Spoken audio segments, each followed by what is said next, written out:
Hello बच्चों। YouTube channel exam हट पर आपका फिर से वेलकम है। और डियर स्टूडेंट, 11th क्लास की यूनिट भी हम स्टार्ट करने जा रहे हैं। यूनिट का नाम है ग्रेविटेशन और छोटी सी यूनिट है, बहुत इंपॉर्टेंट यूनिट रहती है। सेकेंड हाफ पोर्शन हम कवर करेंगे फिजिक्स का। तो उसमें सबसे पहले मैं ग्रेविटेशन स्टार्ट करने जा रहा हूँ। देखो बेटा, ग्रेविटेशन की जब भी बात आती है तो ये यूनिट क्यों इंपॉर्टेंट है, इसमें हम क्या कुछ स्टडी करने वाले हैं। आप सबको पता होगा कि जैसे अर्थ है सन के अराउंड रिवॉल्व करती है या फिर अर्थ के अराउंड सैटेलाइट्स रिवॉल्व करते हैं, ठीक है। तो ये किस तरीके से रिवॉल्व कर पा रहे हैं, कैसे बैलेंस है ये सारी चीज, इसको समझेंगे हम इस यूनिट के अंदर। क्या आपको लगता है कि क्या कि भाई सन और अर्थ, अपने जितने भी प्लैनेट्स हैं या अर्थ है, इनके बीच में कोई स्ट्रिंग बंधी हुई है जिससे कि वो उसके अराउंड एक फिक्स ऑर्बिट के अंदर रिवॉल्व कर पा रही है? प्रैक्टिकली ऐसा पॉसिबल भी नहीं है। तो फिर किस तरीके से वो बैलेंस है, ठीक है। और इसी तरीके से अर्थ के अराउंड सैटेलाइट्स हैं, वो कैसे रिवॉल्व कर पा रहे हैं। क्या वहां पे कोई किसी तरह का फोर्स एक्ट कर रहा है, जैसा हम प्रैक्टिकली जब हम एटम की बात करते हैं तो न्यूक्लियस के around electrons negative charge revolve करते हैं। तो वो किस तरीके से रिवॉल्व कर रहे हैं, वहां पे भी आपने ऑब्जर्व किया कि वहां पे भी कोई ना कोई इंपॉर्टेंट फोर्स है जिसके चलते ये सब पॉसिबल हो पा रहा है। सो उसकी क्या स्पीड रहती होगी इलेक्ट्रॉन की, जैसे वहां पे हम डिस्कस करें तो ऐसे ही यहाँ पे जब सैटेलाइट अर्थ के अराउंड रिवॉल्व करता होगा तो उसकी क्या स्पीड है, ठीक है। उसकी कितनी हाइट होनी चाहिए, क्या आर्टिफिशियल सैटेलाइट बनाएंगे तो उसके लिए पैरामीटर्स क्या क्या हम डिसाइड करेंगे, ये सारा इस चैप्टर के अंदर इंक्लूड होगा। सो ग्रेविटेशनल फोर्स जब भी बात आती है तो बेसिकली दो कोई भी ऑब्जेक्ट जिनका मास होता है उनके बीच में हमेशा एक अट्रैक्टिव फोर्स एक्ट करता है। जैसे चार्जेस के बीच में आपने स्टडी किया हो, इलेक्ट्रोस्टैटिक फोर्स ऑफ अट्रैक्शन और रिपल्सन एक्ट करता है, ठीक वैसे ही यहां पे रिपल्सिव फोर्स तो है नहीं लेकिन अट्रैक्टिव फोर्स होता है, ग्रेविटेशनल फोर्स ऑफ अट्रैक्शन जिसको हम बोलेंगे।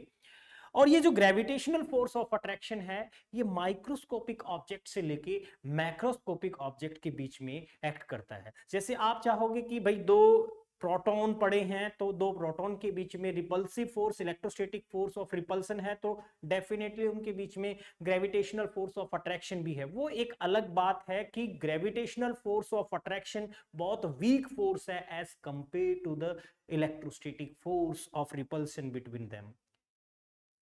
यहां पे हम अब बात करने जा रहे हैं ग्रेविटेशनल फोर्स की। अब प्लैनेट्स हो या बड़े बड़े जितने भी हेवनली ऑब्जेक्ट्स हो, सन मून या जितने भी प्लैनेट्स हैं, वो किस तरीके से स्टेबल है, this is because of gravitational force.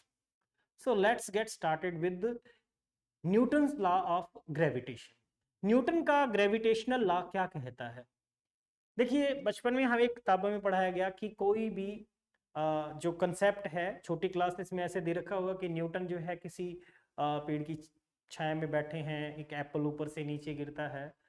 सो आप भी वो चीज ऑब्जर्व कर रहे हो, लेकिन उसके ऊपर हमने एनालिसिस कभी नहीं किया कि यहाँ पे क्या फोर्स एक्ट कर रहा है, उसकी वैल्यू कितनी होगी और वो नीचे की तरफ ही क्यों लग रहा है, ठीक है। तो यहाँ पे हम सबसे पहले जो डिस्कस करने जा रहे हैं, टॉपिक का नाम है हमारा Newton's law of gravitation. Newton's law of gravitation.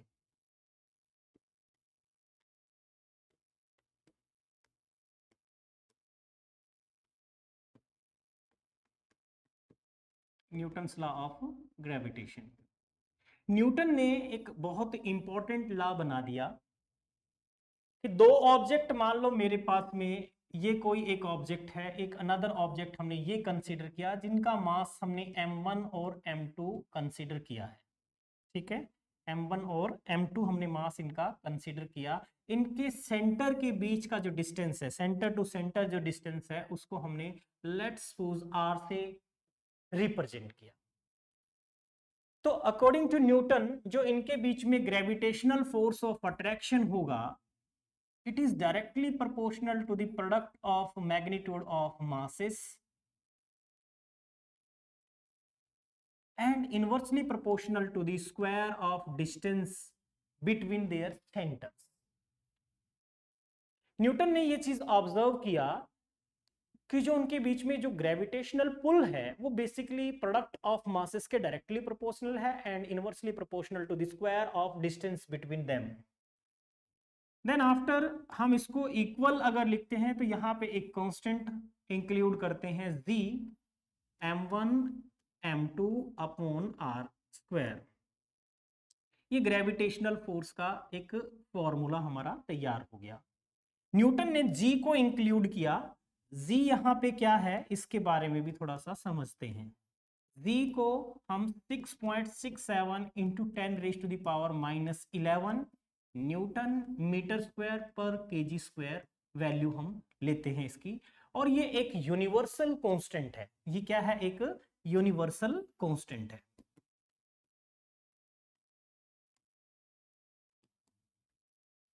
Universal constant, या इसका एक और नाम देते हैं gravitational constant. Gravitational constant, okay. जो इंपॉर्टेंट बात है इसमें कि इसको ग्रेविटेशनल फोर्स तो हम बोल रहे हैं, लेकिन ये जो ग्रेविटेशनल फोर्स है ये बेसिकली इस कांस्टेंट पे तो डिपेंड करता नहीं है। ये यूनिवर्सल कांस्टेंट है या ग्रेविटेशनल कांस्टेंट है, ये हमारे अर्थ पे या स्पेस में कहीं पे भी जाइए इसकी वैल्यू फिक्स रहती है। ठीक है, बिल्कुल कांस्टेंट है। कांस्टेंट है, लेकिन इसकी एक और खास बात यह है कि ये इन्वायरमेंटल फैक्टर्स पे डिपेंड नहीं करता, जैसे कि टेम्परेचर, ह्यूमिडिटी, प्रेशर, इन पे सब पे डिपेंड नहीं करने वाला जी। ठीक है, और इसकी वैल्यू फिक्स है, वेरी नहीं करती। जैसे स्मॉल जी हम पढ़ेंगे एक्सेलरेशन ड्यू टू ग्रेविटी, और यहाँ कैपिटल जी है, दोनों में डिफरेंस पता होना चाहिए। दोनों के सिंबल हम अलग ले रहे हैं और उनमें बहुत फर्क है, दिन रात का फर्क है, उसके बारे में हम बाद में डिस्कस करेंगे। अभी हम वापस ग्रेविटेशनल फोर्स ऑफ अट्रैक्शन के बारे में ही बात कर रहे हैं। यहाँ पे आप एक चीज देख पा रहे हो कि ग्रेविटेशनल फोर्स जो है F, जिसको मैं ग्रेविटेशनल फोर्स बोल रहा हूँ, इस फोर्स के फीचर्स बात करते हैं। इसके क्या क्या फीचर्स हैं? नंबर एक, अट्रैक्टिव नेचर है। सिर्फ ये अट्रैक्टिव नेचर का है, मतलब रिपल्सिव नहीं होता है। फॉलोज इनवर्स स्क्वायर लॉ,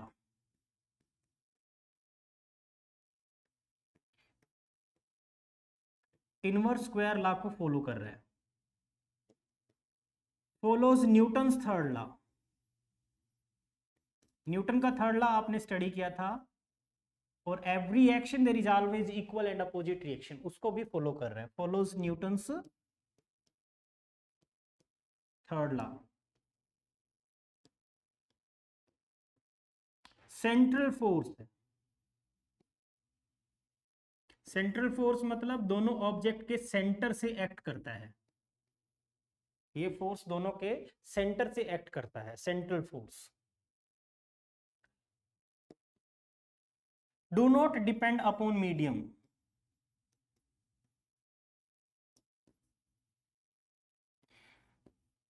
दोनों ऑब्जेक्ट जो हमने डिस्कस किए हैं, इन दोनों ऑब्जेक्ट के बीच का मीडियम क्या है? वाटर है, एयर है, वैक्यूम है, इस बात पे डिपेंड नहीं करता ग्रेविटेशनल फोर्स ऑफ अट्रैक्शन। इसके अलावा और पॉइंट्स पे बात करते हैं। Gravitational force of attraction environmental conditions पे, इन्वायरमेंटल फैक्टर पे भी डिपेंड नहीं करता। Do not depend upon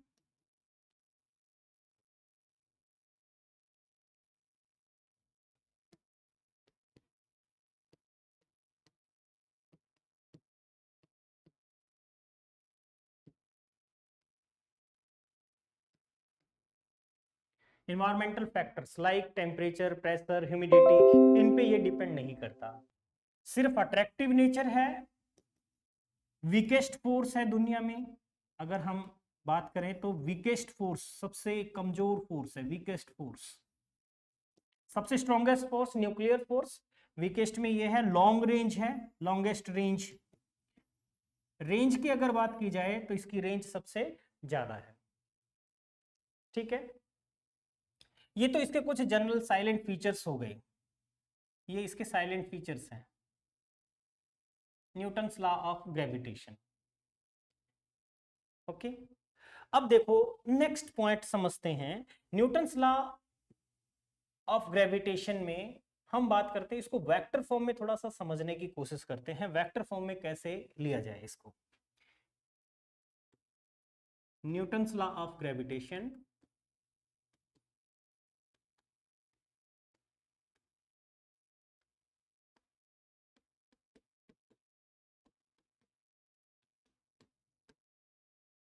in vector form. देखो वेक्टर फॉर्म यहाँ पे फोर्स तो आपको पता चल गया, inversely proportional to square of distance, directly proportional to the product of masses. लेकिन अब हम इसको वेक्टर की नजर से देखते हैं।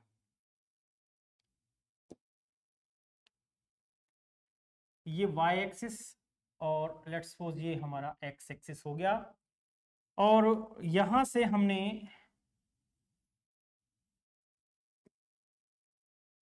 r1 पोजीशन पे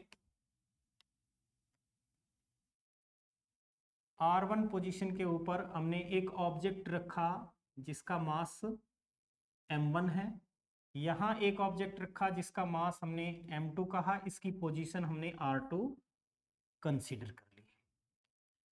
दोनों एक दूसरे के ऊपर फोर्स ऑफ अट्रैक्शन लगाते होंगे, इस ऑब्जेक्ट ने इसके ऊपर फोर्स ऑफ अट्रैक्शन लगाई होगी,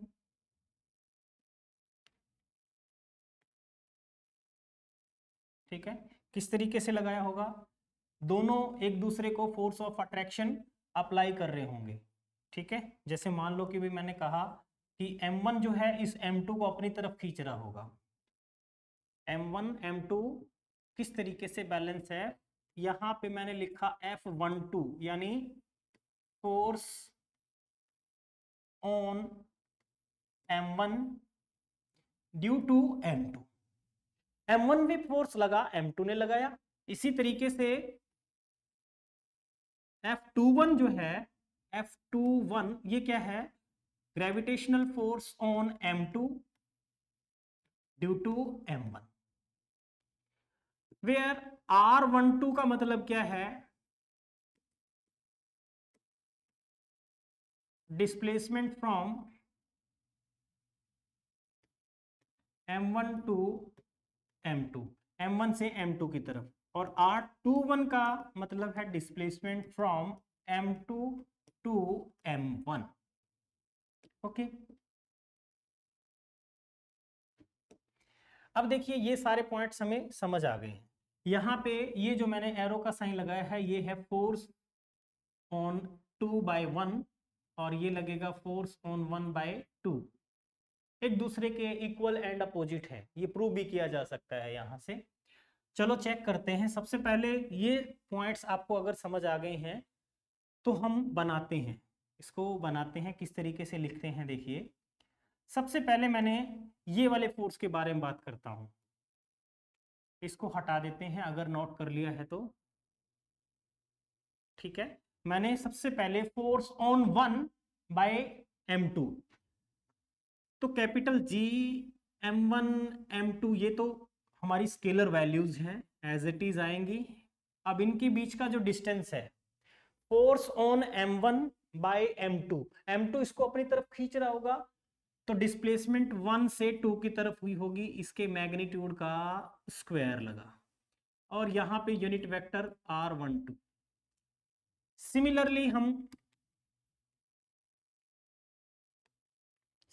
हम लिख सकते हैं F21 which is equals to Z m1 m2 upon R21 के मैग्नीट्यूड का स्क्वायर और यूनिट वेक्टर 2 से 1 की तरफ, इसको इक्वेशन 1 भी कह सकते हो, ठीक है। अब आपको पता है कि मैग्नीट्यूड जो है R12 का वो R21 के मैग्नीट्यूड के इक्वल होता है, लेकिन अगर यूनिट वेक्टर की बात की जाए 1 2 which is equals to minus of R21, opposite है, यूनिट वेक्टर भी इसका एज इट इज बनेगा, वेक्टर भी एज इट इज बनेगा, आप इसको यूनिट वेक्टर में लिखोगे तो भी यही कंडीशंस है, मतलब ऐसे ये यूनिट वेक्टर। तो अब मैं इसको थोड़ा सा मॉडिफाई करता हूं, F21 which is equals to G m1 m2 upon r12 लिख सकते हैं, मैग्नीट्यूड है, कोई दिक्कत नहीं। इसको हम कैसे लिखेंगे? इसको लिखेंगे माइनस ऑफ r12 का यूनिट वेक्टर, और you may write it as f21 which is equals to minus of z m1 m2 upon r12 magnitude square और r12 का यूनिट वेक्टर। ठीक है, अब आप इस चीज को देखो, कंपेयर करोगे इक्वेशन 1 के साथ, ये सारी की सारी टर्म f12 को रिप्रेजेंट करती है, तो हम इसको कैसे लिखें? इसको हम लिख सकते हैं with the help of equation 1, f21 is equals to minus of f12, यानी न्यूटन्स थर्ड लॉ को फॉलो करता है, न्यूटन्स थर्ड लॉ को, मतलब m1 इसको जिस भी फोर्स से खींच रहा है, ऐसे ही उतनी ही फोर्स से m2 m1 को खींच रहा है। ठीक है, यानी हम एक सीधी सी बात करें तो अर्थ जैसे मान लो हमने देखा किसी बॉल को अपनी तरफ अट्रैक्ट कर रही है, तो ये भी याद रखना कि उतने ही फोर्स से वो बॉल भी अर्थ को अपनी तरफ अट्रैक्ट कर रही है। एक ये भी ध्यान रखना, अगर मैं यहाँ पे m3 मास ले आता हूं, ठीक है, कोई मास मैंने रख दिया यहाँ m3 के आ जाने से m1 और m2 के बीच लगने वाले फोर्स पे कोई इफेक्ट नहीं पड़ेगा। इनके बीच का m1 और m3 के बीच का ग्रेविटेशनल फोर्स ऑफ अट्रैक्शन अलग होगा, और m1 और m2 के बीच का जो फोर्स है जो पहले था वही रहेगा। थर्ड या फोर्थ या कोई भी मास को आप लेके आओगे तो इनके बीच के ग्रेविटेशनल पुल को चेंज नहीं कर सकता। ठीक है, ये है Newton's law of gravitation in vector form. चलो इसको थोड़ा सा ये भी समझते हैं, क्वेश्चन लगा के देखेंगे, थोड़ा कॉन्फिडेंस आ जाएगा। एक मान लो मेरे पास में ये एक राइट एंगल ट्रायंगल हमने चूज कर ली, राइट एंगल ट्रायंगल चूज कर ली, और इनके कॉर्नर्स पे हमने कोई ऑब्जेक्ट जिनका मास हमने ले लिया, यहाँ पे एक मास रखा जिसका मास हमने m कहा ए पॉइंट के ऊपर, ये b पॉइंट है, ये c पॉइंट है। यहाँ पे भी हमने कोई मास रखा, इसका मास भी मैंने m1 कहा, m कहा, इसका भी m। तीनों वर्टेक्स के ऊपर मैंने m मास जो है किसी ऑब्जेक्ट के हमने रख लिए। अब हमसे कह रहे हैं find the gravitational force, find the gravitational force on object placed at B point पे जो ऑब्जेक्ट रखा है उस पे ग्रेविटेशनल फोर्स कितना है। मान लो कि उसने ट्रायंगल की ये साइड्स ए दे रखी है, ये भी ए दे रखी है, तो डेफिनेटली ये अगर 90 डिग्री है तो आप इसको कितना लिख सकते हो, √2a। ठीक है, ए स्क्वायर प्लस ए स्क्वायर अंडर रूट, तो ये आ जाएगा। अब देखिए ए ऑब्जेक्ट बी के ऊपर फोर्स लगा रहा है, कैसा फोर्स लगाओ, फोर्स ऑफ अट्रैक्शन, यानी ये इसको अट्रैक्ट कर रहा होगा, लेट्स सपोज F1 फोर्स से इसको अट्रैक्ट कर रहा है, और सी पे जो ऑब्जेक्ट रखा है ये भी बी को अपनी तरफ अट्रैक्ट कर रहा होगा, फोर्स कितना लगाया होगा, F2 लेट्स सपोज। अब प्रैक्टिकली हम इसको यहां देखते हैं कि ये है कितना, ये वैल्यूज है कितनी। मैंने यहाँ पे F1 को लिखा तो capital G m into m upon a square, ये gravitational force of attraction, Newton's law of gravitation हमने फॉर्मूला अप्लाई कर दिया। और अगर यहाँ मैंने बात किया F2 which is equals to G m into m upon ये भी ए स्क्वायर बन रहा है, तो कहने का मतलब ये है कि F1 और F2 का मैग्नीट्यूड क्या है, इक्वल है, that is F1 magnitude F2 which is equals to the m square upon a square, ये है। लेकिन दोनों वेक्टर क्वांटिटी है और 90 डिग्री पे एक्ट कर रही है, तो हम इसको रिजल्टेंट निकालना पड़ेगा। F नेट निकालने के लिए मुझे क्या निकालना पड़ेगा, रिजल्टेंट लेना पड़ेगा, which is equals to under root f1 square plus f2 square plus twice of f1 f2 और कोस ऑफ इनके बीच का एंगल 90 डिग्री। कोस 90 है तो ये टर्म तो चली गई। हमारे पास क्या रहा, हमारे पास बचा f1 और f2 का स्क्वायर है, f1 square plus f2 square, दोनों का मैग्नीट्यूड इक्वल है तो मैं ये लिख सकता हूँ twice of f1 square under root, और you may write it as under root 2 f1, और f1 की वैल्यू आ जाएगी capital G m square upon a square, ये f नेट फोर्स आ जाएगा।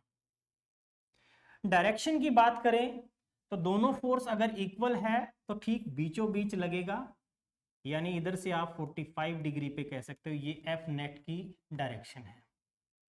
सिमिलर मैनर में अगर ये दोनों साइड इक्वल है तो इस एंगल के बारे में आप क्या कह सकते हो, ये 45 डिग्री बनेगा, ये भी 45 बनेगा, और आपसे पूछा कि सी पॉइंट पे रखे हुए ऑब्जेक्ट के ऊपर ग्रेविटेशनल पुल कितना है, तो ए पॉइंट पे रखा मास ये भी इसको अपनी तरफ खींच रहा होगा, ये इसको अपनी तरफ खींच रहा होगा, इनके बीच का एंगल हो गया 45 डिग्री। तो ऐसे में आप यहां पे ये और ये फोर्स का आप रिजल्टेंट निकालोगे, सेम यहां पे F2 और F3 जैसे भी मानो आप 3 4 मान करके, और यहां कोस ऑफ 45 डिग्री कैलकुलेट कर लेंगे। तो ये तो था ग्रेविटेशनल पुल कैलकुलेट करने का एक जनरल सा फॉर्मूला। ठीक है, हो सकता है इक्विलेटरल ट्रायंगल दे रखी हो। एक आपको इंपॉर्टेंट पॉइंट बताता हूं, मान लो फॉर एग्जांपल हमें कोई हेक्सागन गिवन है, A B C D E और ये F। इन सारी साइड्स को हम देखें तो सब साइड्स इक्वल हैं। ठीक है, लेंथ को हमने रिप्रेजेंट किया A से, और इनके इंटरसेक्शन पॉइंट के ऊपर, इनके इंटरसेक्शन पॉइंट के ऊपर हमने कोई ऑब्जेक्ट कंसीडर किया, यहां यहां कोई ऑब्जेक्ट रख लिया जिसका मास मैंने m नोट रिप्रेजेंट किया, यहां पे भी m है, यहां पे भी m है, यहां पे भी m है, यहां m और यहां पे भी m। इस E पॉइंट पे कोई मास मैंने नहीं रखा है। अब अगर आपसे पूछते हैं कि इस पॉइंट के ऊपर जो मास रखा है m नोट, उसके ऊपर नेट फोर्स कितना होगा, अगर E पॉइंट पे भी रख देता तो नेट फोर्स m नोट पे कितना होता, 0 होता, क्योंकि इक्वल एंड अपोजिट फोर्स, ये जितना फोर्स लगाता है इसको अपनी तरफ खींचने में उतना ही फोर्स ये लगाता, ऐसे ही ये इक्वल एंड अपोजिट, ये equal and opposite, net force 0 बनता। लेकिन अभी जो है ये फोर्स इसके साथ कैंसिल हुआ, ये फोर्स इसके साथ कैंसिल हुआ, ये इसको अपनी तरफ खींच रहा है बस, यहां इधर की तरफ खींचने वाला कोई फोर्स नहीं है। तो जो नेट फोर्स आएगा, एफ नेट की जो वैल्यू आएगी वो कितनी आएगी, Vm into M naught upon are square. अब मैंने आर अपनी मर्जी से नहीं लिया, ये वैल्यू जो है O से B तक की वैल्यू कितनी होगी, तो ये देखो टोटल कितनी डायरेक्शन कितनी साइड है, 6 साइड है, 360 डिवाइड बाय 6 यानी 60 डिग्री का एंगल है, ये 60 डिग्री, ये भी 60, ये भी 60 है इसमें, तो ये साइड भी A के बराबर ही आएगी डेफिनेटली। तो यहाँ पे आप लिख सकते हो Gm into M naught upon a square के इक्वल ही नेट फोर्स आ जाएगा। ठीक है, ग्रेविटेशनल पुल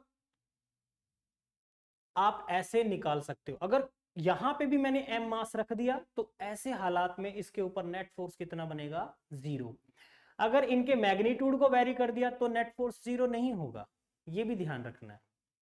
ठीक है, इसके अलावा जनरल जो आपको पता है कि F directly proportional to product of masses है and inversely proportional to square of distance है। ठीक है, और यहां पे जो कांस्टेंट आता है वो अपने को पता है ग्रेविटेशनल कांस्टेंट है, तो ग्रेविटेशनल कांस्टेंट मीडियम डिपेंडेंट है नहीं। अगर हमें बोलता है कि दो ऑब्जेक्ट है, उनके बीच का मीडियम एयर से चेंज करके वाटर कर दिया या कुछ और कर दिया, तो उनके बीच में ग्रेविटेशनल फोर्स पे कोई इफेक्ट नहीं पड़ने वाला, उनका फोर्स वही रहेगा। और अगर मान लो हमने ये कहा कि इनके बीच का जो डिस्टेंस है r, उसको हमने वेरी करके क्या कर दिया, R बाई एन कर दिया। पहले फोर्स कितना था, F था। अब हमने डिस्टेंस R से R बाई एन कर दिया, तो फोर्स पे क्या इफेक्ट पड़ेगा। आप यहां से एक चीज समझ रहे हो कि F is inversely proportional to square of distance है। तो नया फोर्स जो बनेगा F डैश, जिसको मैं बोल सकता हूं, वो कितना बनेगा, वो बनेगा N square by R square, या फिर लिख सकता हूं मैं एन स्क्वायर इंटू पहले वाला फोर्स। ये बात समझ आई या नहीं। देखिए दोबारा से बताता हूं, मान लो दो ऑब्जेक्ट के बीच का फोर्स पहले F था और उनके बीच का डिस्टेंस R था। अब R को मैंने R बाई एन कर दिया, जैसे हाफ कर दिया, R बाई 3 कर दिया, R बाई 4 कर दिया।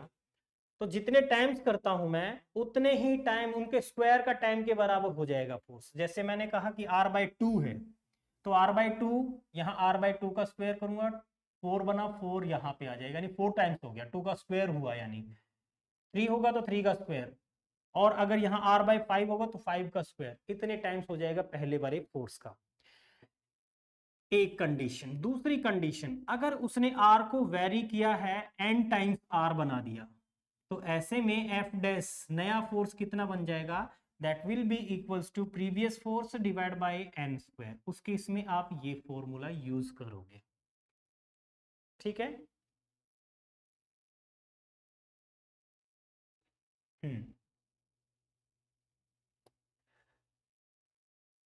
नेक्स्ट एक क्वेश्चन अपने से ऐसे पूछता है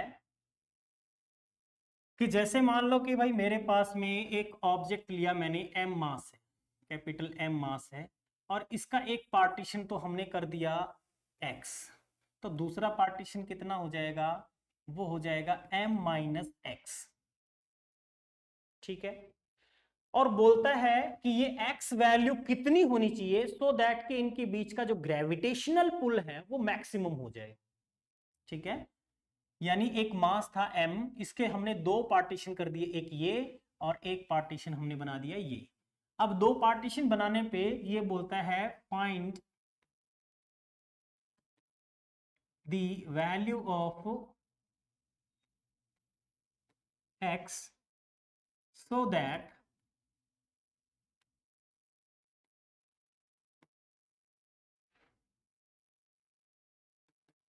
the gravitational force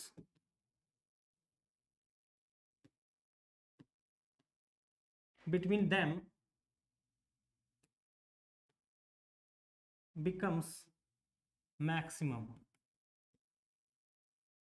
यानी मैक्सिमम बन जाए। अब ऐसे में आप क्या करोगे, सिंपली इनके बीच का जो डिस्टेंस है, लेट्स सपोज हमने r कंसीडर किया, तो मैंने क्या किया, ऐसे में फोर्स ग्रेविटेशनल पुल हमने बनाया capital G x into M minus X upon are square. अब इसने कंडीशन दी है कि फोर्स क्या बन जाए, मैक्सिमम, और जैसे ही मैक्सिमम हो जाएगा मतलब फोर्स का वेरिएशन होना बंद हो जाएगा, यानी हम ये कह देंगे फॉर मैक्सिमम,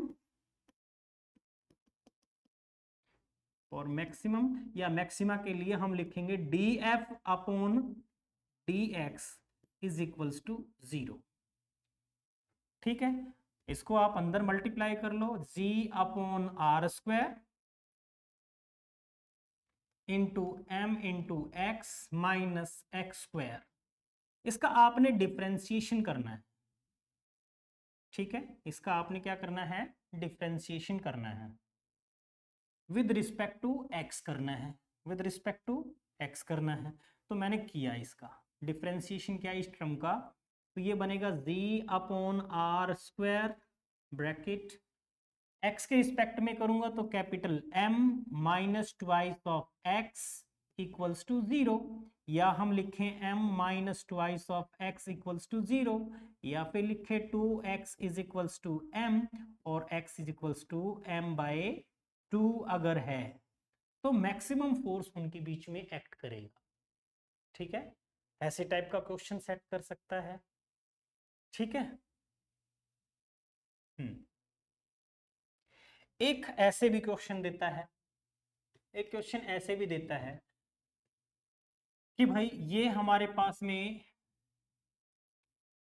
m1 और ये हमारे पास है m2। ठीक है, इनके बीच का डिस्टेंस हमने r कंसीडर किया। इनके सेंटर टू सेंटर डिस्टेंस कितना है, r। और हमसे कहता है find the point where the gravitational net gravitational force is 0। अब वो पॉइंट हमने कहीं से कंसीडर कर लिया। मैंने m की तरफ से इस पॉइंट को मैंने मान लिया कि यहां है, जहां पे f नेट की वैल्यू कितनी हो जाती है, 0 हो जाती है। तो इसके सेंटर से यहां तक का डिस्टेंस हो गया x। तो डेफिनेटली इधर से इधर के बीच का डिस्टेंस रहेगा r माइनस एक्स। ओके, यहां पे नेट फोर्स किस पे हो, यहां पे कोई ऑब्जेक्ट रख देगा। यहां ऑब्जेक्ट रख दिया जिसका मास उसने m नोट दे दिया, और हमें बोलेगा कि m नोट के ऊपर नेट फोर्स कितना है, 0 है। तो ऐसे में आपको ये x डिस्टेंस मेजर करना है, m1 से डिस्टेंस मेजर करनी है या m2 से डिस्टेंस मेजर करनी है। तो आपको क्या लॉजिक लगाना है, देखो भाई ये m1 है तो इसको अपनी तरफ खींचेगा, और ये m2 है तो ग्रेविटेशनल पुल अपना लगाएगा। अब जहां पे ये दोनों फोर्स इक्वल होंगे वहीं पे तो नेट फोर्स 0 बनेगा। तो आपको सिंपली क्या करना है, इसकी वजह से बनने वाला ग्रेविटेशनल पुल यानी z m1 m0 अपॉन इनके बीच का डिस्टेंस x²। अगेन यहां पे हम क्या लिखेंगे, z m2 m0 upon r minus x का होल स्क्वायर। जो कैंसिल हो रहा है कैंसिल कर दीजिए,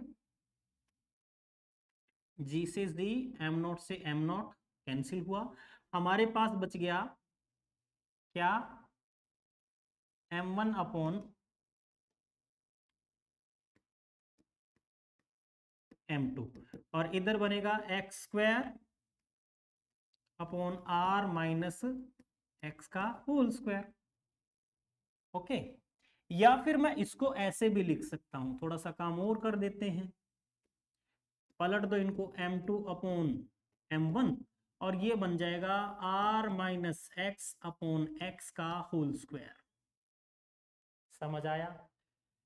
एक और स्टेप में मैंने इसको क्या किया कि r upon x minus 1,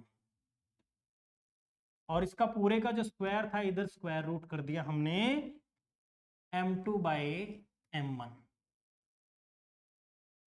okay, इस 1 को उठा के उस मोहल्ले में ले जाते हैं भाई, r by x under root m2 upon m1 plus 1।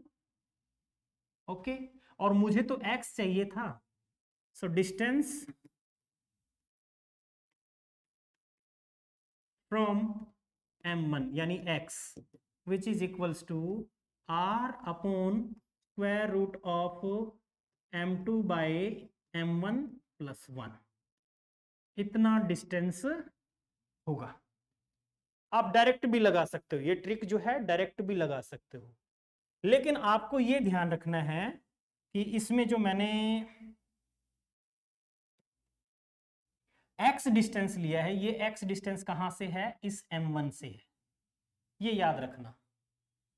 ठीक है, यानी जो मैं इसमें आपको बार बार ये कह रहा हूं कि हमारा ये डिस्टेंस जहां न्यूट्रल पॉइंट या फिर कहें कि एफ नोट हमारा या नेट फोर्स 0 बन रहा है, वो m1 से कितना डिस्टेंस है, तो m1 से ये डिस्टेंस। अगर उसने m2 से पूछा होता तो यहाँ पे x अगर m2 से डिस्टेंस है तो r अपॉन यहाँ m1 अपॉन m2 प्लस 1 हो जाता। डायरेक्ट ट्रिक आप लगा सकते हो, आपका आंसर आपके पास होगा। ठीक है, ये समझ आ गया होगा। एक और क्वेश्चन लगाते हैं, जो अभी मैंने पढ़ाया इसी के ऊपर क्वेश्चन हम और लगाते हैं। ये क्वेश्चन बहुत अच्छा अमूमन जेई के एग्जाम्स में देखने को मिलता है अपने को। क्या क्वेश्चन होता है, वो क्वेश्चन है जैसे फॉर एग्जांपल मैंने कहा कि एक स्फीयर है, एक सॉलिड स्फीयर है, ये एक सॉलिड स्फीयर है r रेडियस का, और इसके अंदर एक और स्फीयर जो है उसने ले लिया, कैविटी उसमें से क्रॉप कर ली। ठीक है,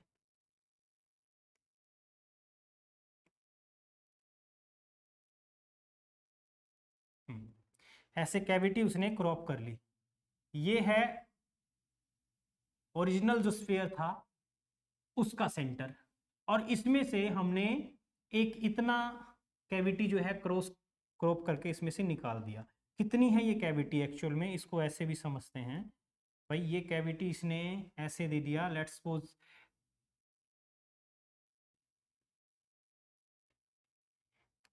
यहां पे हमने एक ऑब्जेक्ट रखा एम नोट जिसका मास है, और इसका मास कैपिटल एम है पूरे स्फीयर का, और इसकी जो रेडियस है, इसकी जो रेडियस है वो रेडियस है कैपिटल आर, इसकी रेडियस है कैपिटल आर, और ये जो पोर्शन है इसकी रेडियस है आर अपॉन टू। कैविटी जो है, कैविटी की रेडियस है आर बाई टू। तो हमें क्या करना है, ये कैविटी निकाल लेने के बाद जो पोर्शन बचा है उसकी वजह से इसके ऊपर ग्रेविटेशनल फोर्स कितना है। अगर ये यहां से यहां तक का जो टोटल डिस्टेंस है इसने ट्वाइस ऑफ आर दे रखा हो, इसके सेंटर से इसके सेंटर तक का डिस्टेंस ट्वाइस ऑफ आर दे रखा है, जैसे 4r दे दिया होगा कुछ ऐसे, तो कितना होगा, इसको कैसे निकालेंगे। इसको निकालने के लिए मैं क्या करूं, सबसे पहले देखो वैसे कैविटी जो मैंने निकाली उसके बाद जो पोर्शन बचा है वो स्फेरिकल शेप तो है नहीं, न्यूटन्स लॉ ऑफ ग्रेविटेशन लगाना मुश्किल हो जाएगा। वैसे मुझे ये पता है कि इसके सेंटर से इसके सेंटर तक के बीच का जो ग्रेविटेशनल पुल है वो कितना है, उसको मैंने एफ से रिप्रेजेंट किया, कैपिटल जी कैपिटल एम, और वहां पे मास मैंने रखा है एम नोट अपॉन इनसे बीच का जो डिस्टेंस बनने वाला है ट्वाइस ऑफ आर का होल स्क्वायर। अब ये कैपिटल एम जो है मुझे नहीं पता ये कितना है, इस कैपिटल एम को मैं ऐसे भी लिख सकता हूं, इसके मास को हम क्या लिख सकते हैं, capital M is equals to 4/3 pi are cube into its density, volume into density, spherical shape का वॉल्यूम इंटू डेंसिटी। तो यहां पे मैं ये चीज अप्लाई करूं तो ये बनेगा मेरे पास में 4/3 into pi are cube G into rho और into M naught divide by यहाँ पे 4r², आर स्क्वायर से ये क्यूब हट जाएगा, 4 से ये 4 कैंसिल हुआ, तो f इज इक्वल्स टू आ गया हमारे पास 1/3 pi R G into rho into M naught. इतना फोर्स जो है अभी उस मास के ऊपर एक्ट कर रहा है, इसको हम ऐसे निकाल लेते हैं। अब जैसे ही ये कैविटी यहां से निकाल लिया, कैविटी निकालने के बाद इस कैविटी का ये पोर्शन का मास कितना है इसको मैंने अभी एम डैश बोल दिया, एम डैश है तो इसको कंपेयर करके निकाल सकते हो, एम डैश कितना होगा 4/3 पाई आर की जगह पे आ जाएगा r/2 का क्यूब इंटू डेंसिटी, डेंसिटी तो वही रहेगी जो पहले था। अब एम डैश हमारे पास कितना आ गया 4/3 इंटू इसका क्यूब करेंगे तो 1/8 भी आएगा, पाई आर क्यूब इंटू रो, इसको हमने 2 पे कैंसिल कर दिया। सो एम डैश की वैल्यू आ रही है 1/6 पाई आर क्यूब इंटू रो, ये जो कैविटी मैंने निकाला है उसका मास।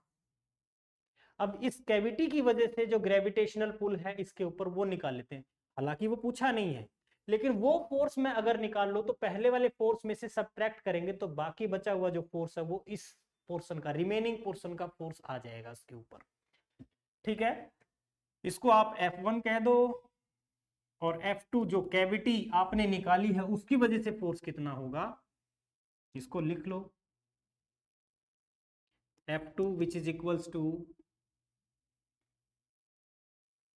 Capital G M dash M naught upon यहां से यहां तक का डिस्टेंस कितना है, ये टोटल डिस्टेंस r/2 है, यहां से यहां तक का 2r है और ये r/2 है, इधर का r/2 आप माइनस कर दो 2r में से, 2r माइनस r/2 यानी 4r माइनस r/2 यानी 3r/2 आ गया। तो यहां मैंने लिखा 9/4 r²। अब m डैश की वैल्यू भी पुट कर देते हैं, F2 is equal to 4/9 c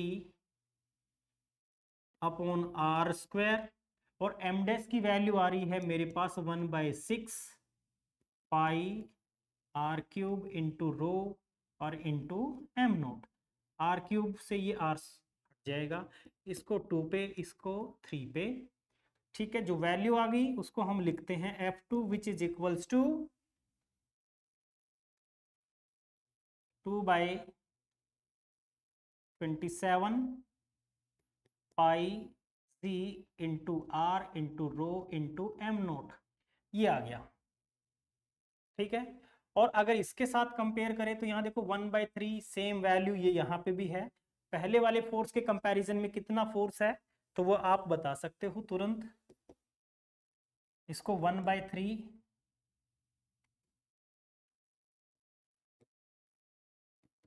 into 1/3 pi G r rho M naught, ये पहले वाला फोर्स है।